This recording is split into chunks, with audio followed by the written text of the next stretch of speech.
ሰላም ሰላም የተወደዳችሁና የተከበራችሁ የቲቸር በላይ ዩቲዩብ ቤተሰቦች እንዴት ናችሁ? በያላችሁበት ሰላማችሁ ይብዛ። ዛሬ አዲስ እና ለየት ያለ ኮንተንት አዘጋጅቼ ይዤላችሁ መጥቻለሁ። ይህም ኮንተንት ወይም ይህን ቪዲዮ እስከ መጨረሻው ድረስ ተከታተሉት። በዚህ ቪዲዮ አጭርና ግልጽ የሆነ እውቀት ስለ እንግሊዘኛ ትምህርት ታገኙበታላችሁ። እናንተ እንደዚህና መሰል ኮንተንት በየቀኑ በየዕለቱ እንዲደርሳችሁ ላይክ፣ ሼር እና ሰብስክራይብ ያላረጋችሁ ሰብስክራይብ በማድረግ ተከታተሉን። በኦንላይን በቴሌግራም፣ ኢሞ፣ ቫይበር እና ጉግል ሚቲንግ መማር የምትፈልጉ ስልካችን እናስቀምጣለን። ያላችሁበት በየትኛውም የሀገሪቱ ክፍል ሆናችሁ መማር በሚመቻችሁ ሰዓት መማር ትችላላችሁ። አሁን በቀጥታ ወደ ትምህርቱ። እሺ፣ አሁን ማሳያችሁ ሁለት ቃላትን እየወሰድሁኝ ነው። ሁለት ቃላት የእንግሊዘኛ ቃላት ንበታቸው ተመሳሳይ ነው፣ ሲጻፉ ግን የተለያዩ ናቸው። ለምሳሌ አሁን ማሳያችሁ ይህ ምን ይላል? FOR ፎር ይላል። ፎር። ይህ ምን ይላል? ፎር። ትርጓሜ ግን በትርጉም ደረጃ እና በጽሁፍ ደረጃ ይለያያሉ። እዚህ ላይ FOR ነው፣ ይሄኛው ደግሞ FOUR ፎር ለማለት ነው። ይሄኛው ፎር ማለት ደግሞ 4 ቁጥር ማለት ነው። ስለዚህ ሁለት ቃላት ስናነባቸው ተመሳሳይ ድምጸት፣ ስንጽፋቸው የተለያየ ስፔሊንግ እንዲሁም በትርጉም ደረጃ የተለያየ ትርጓሜ አላቸው። ሚኒንግ ወይም ፍቺ አላቸው። ፎር ፎር፣ ለኛው ደግሞ 4 ቁጥር የሚለው ነው። መልካም። አሁን ደግሞ በመቀጠል የምናገኘው ቱ TOO ቱ። ይሄኛው ቱ ምን ማለት ነው? ትርጉሙ በጣም። ቱ ማለት በጣም ማለት ነው። ቀጥሎ የምናገኘው ደብሊው ይዋጣል። TOWO ሁለት ማለት ነው። ስለዚህ ቱ እንላለን ማለት ነው። ይሄኛው በጣም ማለት ነው። ይሄኛው ቱ በጣም ነው። ይሄኛው ደግሞ የምናገኘው ቱ 2 ቁጥር ማለት ነው። መልካም። እሺ፣ ይህም ሲነበብ ምን ይላል? ሲ ማየት መመልከት ማለት ነው። ይሄኛው ሲ ማለት ደግሞ ባህር ወይም ወንዝ፣ ውሃ። ይህ ውሃ አካል ነው። ይሄኛው ማየት መመልከት ነው። ስለዚህ በትርጉም ደረጃ አይመሳሰሉም፣ አይገናኙም፣ ጽፈታቸውም ይለያያሉ። ከዚህ ኢ ነች፣ ይሄኛው ኤ ነች። ሲ ማየት፣ ሲ ወንዝ ወይም ውሃ ማለት ነው። ኦኬ። ይሄኛው ሲነበብ ምን ይላል? ዜር እዚያ፣ ዜር ኢዝ ኤ ማን አራውንድ ዛት፣ እዛ ላይ የሆነ ሰው አለ፣ እዚያ ቦታ ነው። ይሄኛው ቦታ ነው። ይሄኛው ደግሞ ዜር ስንል እነርሱ ማለት ነው። እደግምላችኋለሁ። ፎር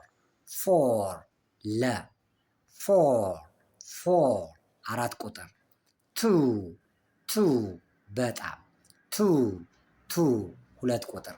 ሲ ማየት፣ ሲ ወንዝ። ዜር እዚያ፣ ዜር እነርሱ። ከዚህ ምን ተረዳችሁ? ሁለት የተለያዩ ቃላት ስንጽፋቸው የተለያየ፣ ትርጉማቸው የተለያየ፣ ንበታቸው አንድ አይነት መሆናቸውን መረዳት ችለናል ማለት ነው። መልካም፣ ወደሚቀጥለው እንሂድ። አሁን ማሳያችሁ ተመልከቱ። ሰን SU ከሆነ ፀሐይ ማለት ነው። ሰን SON ሰን ማለት ልጅ ማለት ነው። ልጅ። ስለዚህ ሰን ፀሐይ፣ ሰን ልጅ። ይህ ሲነበብ ምን ይላል? ዋን አንድ ማለት ነው። ዋን አሸነፈ፣ ማሸነፍ። አንድ፣ ወን። ኦኬ። ራይት ደብሊው አይነበብም፣ ሳይለንት ይሆናል። መጽሐፍ፣ ራይት GH እዚህ ላይ ደግሞ አይነበብም። ራይት ትክክል። እዚህ ላይ ራይት ዮር ሆምወርክ፣ የቤት ስራህን ጻፍ። እኛው ደግሞ ዩ አር ራይት፣ አንተ ትክክል ነህ ማለት ነው። ስለዚህ ስንጽፋቸው የተለያዩ ናቸው፣ ትርጓሜያቸው የተለያየ ነው። ምን ነው እያመሳሰላቸው ያለ? ንበታቸው ነው ማለት ነው። መልካም። ባይ I buy a book from the shop ፔፐር ከሱቅ ላይ መጽሐፍ ገዛው። ባይ ማለት መግዛት ማለት ነው። ይሄኛው ባይ BUY ከሆነ መግዛት ነው። BYE ከሆነ ደግሞ ቻው። ጉድባይ ስንል ቻው ማለት ነው። ባይ መግዛት፣ ባይ ቻው። ደግምላችኋለሁ። ሰን ፀሐይ፣ ሰን ልጅ። እኛው ዋን አንድ፣ ዋን አሸነፈ። ራይት መጽሐፍ፣ ራይት ትክክል። ባይ መግዛት፣ ባይ ቻው ማለት ነው። ዛስ ጉድ። ወደሚቀጥለው እንሄድ። የሚቀጥለው ደግሞ ማሳያችሁ MEET ሚት፣ ሚት፣ ሚት ማግኘት ማለት ነው። ይህም ሲነበብ MEAT ሚት፣ ሚት ስጋ፣ ሚት ስጋ። ደግሞ ሲነበብ ፍላወር፣ ፍላወር፣ ፍላወር አበባ፣ አበባ ፍላወር። ይህም ፍላወር ዱቄት፣ ፍላወር ዱቄት። ኦኬ ሆል HOLE ሆል፣ ሆል ገደል። ሆል ደብሊው አይነበብም። ሆል ሙሉ። ዘሆል ክላስ ብንል ለምሳሌ ዘሆል ክላስ ስቱደንትስ ብንል በክፍል ውስጥ ያሉ ሙሉ ተማሪዎች፣ ሙሉ በሙሉ ወይም ሙሉ በሙሉ ማለት ነው። ሆል። ኦኬ የሚቀጥለው ይህ ምን ይላል? ሮል፣ ሮል፣ ሮል፣ ሮል። ሮል ማለት ሚና፣ ሮል ማለት ሚና። ሮል ማሽከርከር፣ ሮል ማሽከርከር ማለት ነው። ይሄኛው ሚና ማለት ነው። እደግምላችኋለሁ። ሚት፣ ሚት ማግኘት፣ ሚት ስጋ። ፍላወር፣ ፍላወር አበባ፣ ፍላወር ዱቄት። ሮል፣ ሮል ገደል፣ ሶሪ ሆል፣ ሆል ገደል፣ ሆል ሙሉ በሙሉ ማለት ነው። ሮል፣ ሮል ሚና፣ ሮል፣ ሮል ማሽከርከር፣ አንድን ነገር ማዞር፣ ማሽከርከር ወይም መጠቅለል ማለት ነው። መልካም። አሁን ደግሞ ወደሚቀጥለው እንሄዳለን። እሺ የሚቀጥለው ደግሞ ምን ይላል? ዌስት። ይሄኛው WAIST ዌስት ትከሻ ማለት ነው።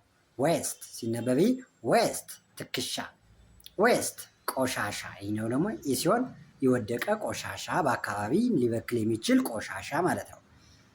ኦኬ ዊክ፣ ዊክ፣ ዊክ ደካማ፣ ዊክ፣ ዊክ ሳምንት። ኢ ከሆነ ሳምንት ማለት ነው። ኤ ከሆነ ደካማ ማለት ነው። ዌል ደግሞ ዌር፣ ዌር መልበስ። እኛው ዌር ከሆነ WEAR መልበስ። እኛው ደግሞ ዌር፣ ዌር ኤች ትዋጣለች። ዌር ማለት የት ማለት ነው። ዌር አር ዩ ፍሮም ከየት ነህ? ዌር አር ዩ ፍሮም ከየት ነህ? ኦኬ ደግሞ ምን ይላል? ውድ፣ ውድ እንጨት። እዚህ ላይ ደግሞ ውድ፣ እቺ ኤል አትነበብም። ውድ፣ ውድ ነበር ማለት ነው። ነበር ማለት ነው። ደግምላችኋለሁ። ዌስት፣ ዌስት ትከሻ፣ ዌስት፣ ዌስት ቆሻሻ። ዌክ፣ ዌክ ደካማ፣ ዌክ፣ ዌክ ሳምንት። ዌር፣ ዌር መልበስ፣ ዌር፣ ዌር የት። WOOD ውድ እንጨት፣ ውድ፣ ውድ ነበር ማለት ነው። በጣም ጥሩ። እሺ ዛሬ መጨረሻ ላይ እናንተን ለማነቃቂያ የሚሆን መጨረሻ ላይ አረፍተ ነገር ጽፌላችኋለሁ። እነዚህን አረፍተ ነገሮች በአንድ ላይ አብረን እናያቸው። we are patient፣ we are patient ምን ማለት ነው? ትርጓሜው እኛ ታጋሾች ነን ማለት ነው። she's smart፣ she's smart፣ she's smart እሷ ቆንጆ ነች ማለት ነው። he is brave፣ he is brave እሱ ጎበዝ ነው ማለት ነው። they are ኤች አትነበብም። ኦነስት ተብሎ ነው የሚነበበው። they are honest እነሱ ኦነስት ማለት ታማኝ ማለት ነው። እነሱ ታማኞች ናቸው። ልድገምላችሁ። we are patient ቺሸ ተብላ ነው የምትነበበው። we are patient እኛ ታጋሾች ነን። ሺ ኢዝ ስማርት እሷ ቆንጆ ልጅ ነች። ሂ ኢዝ ብሬቭ እሱ ጀግና ልጅ ነው። ዘይ አር ኦነስት እነሱ ታጋሾች ናቸው የሚል ይሆናል። የተወደዳችሁና የተከበራችሁ የቲቸር በላይ ዩቲዩብ ቤተሰቦች ይህን ኮንተንት በድጋሚ በትርፍ ሰዓታችሁ ተከታተሉት። እናንተ እንግሊዝኛ እውቀታችሁን የምታካብቱበት ነው። የዛሬው ትምህርታችን ይህን ይመስላል። በሌላ ጊዜ እስከምንገናኝ ደህና ሁኑ።